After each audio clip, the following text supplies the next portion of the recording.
আসসালামু আলাইকুম গাইস, আপনাদের সম্মুখে একটা গল্প নিয়ে এসেছি। আপনাদের যদি ভালো লাগে তাহলে সাবস্ক্রাইব করবেন এবং পাশে থাকা বেল আইকনটা ক্লিক করে দেবেন। আর যদি কোনো ভুল ত্রুটি হয়ে থাকে গল্পের মাঝখানে তো কমেন্টে জানিয়ে দেবেন। তো বাংলায় পুরাতন এক গ্রাম ছিল একটা পুরনো জমিদারের বাড়ি, রায়চৌধুরীর বাড়ি। বহু বছর ধরে কেউ ওখানে থাকে না। গ্রামবাসীরা বলে ও বাড়ির মধ্যরাতে আগুন আলো দেখা যায়, মেয়েদের কান্নার আওয়াজ শোনা যায়। কেউ কাছে যেতে সাহস করে না। তবে এই গল্পটা শুরু হয় আজ থেকে 10 বছর আগে, যখন শহর থেকে এক তরুণ দম্পতি সৌরভ আর মেঘলা ও বাড়ি কিনে সেখানে থাকতে শুরু করে। এমন শান্ত জায়গা শহর কোথায় পাবে? আমি তো বেজায় খুশি। হ্যাঁ, তবে রাত হলে একটু গা ছমছম করে। প্রথম রাতেই মেঘলা দেখতে পায় একটা সাদা শাড়ি পরা মহিলা ছাদে বসে চুল আঁচড়াচ্ছে। সে চিৎকার করে উঠল, সৌরভ, কিছু দেখতে পাও না? পরের দিন রাত থেকে কেমন জানি অদ্ভুত আচরণ শুরু করে মেঘলা। মাঝরাতে উঠে মাঠতে বসে থাকে, আয়নায় সামনে দাঁড়িয়ে বলে, তুই আমার ফেলে চলে যাবি?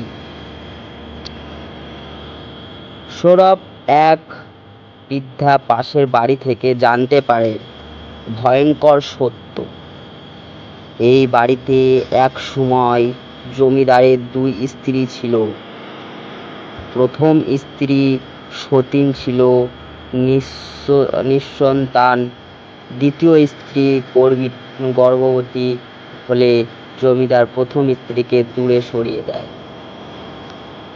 সতীন মানসিকভাবে ভেঙে পড়ে এবং এক রাতে গলা দড়ি দিয়ে মারা যায়, সেই ছাদের ঠিক উপরে। মরার আগে শ্রাপ দিয়ে যায়, যে কোনো নতুন বউ এই বাড়িতে পা রাখবে সে আমার জায়গা নেবে। এক রাতে মেঘলা আবার উঠে পড়ে, ছাদের দিকে হাঁটছে, চোখে মুখে হিংসাত্ম। সৌরভ দৌড়ে তাকে আটকায়।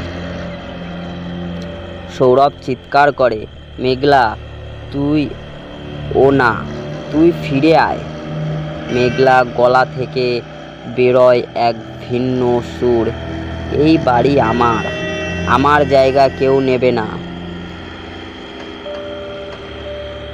সৌরভ ও মেঘলা আর কখনো দেখা যায়নি। আজও মাঝরাতে রায়চৌধুরীর ছাদে এক নারী বসে চুল আঁচড়ায়, আর ঘরে আয়নার লেখা থাকে, সতীনের জায়গা কেউ নিতে পারে না, সতীনের জায়গা কেউ নিতে পারে না। এরকম 3-4 বার বলে আওয়াজ বন্ধ হয়ে যায়। তো বন্ধুরা, গল্পটা যদি আপনাদের ভালো লেগে থাকে তো আমার চ্যানেলটাকে সাবস্ক্রাইব করবেন, আর আমার যদি কোনো জায়গায় ভুল হয়ে থাকে তো আমাকে কমেন্টে নিশ্চয়ই জানাবেন। তো পরবর্তী ভিডিওর জন্য খুদা হাফেজ।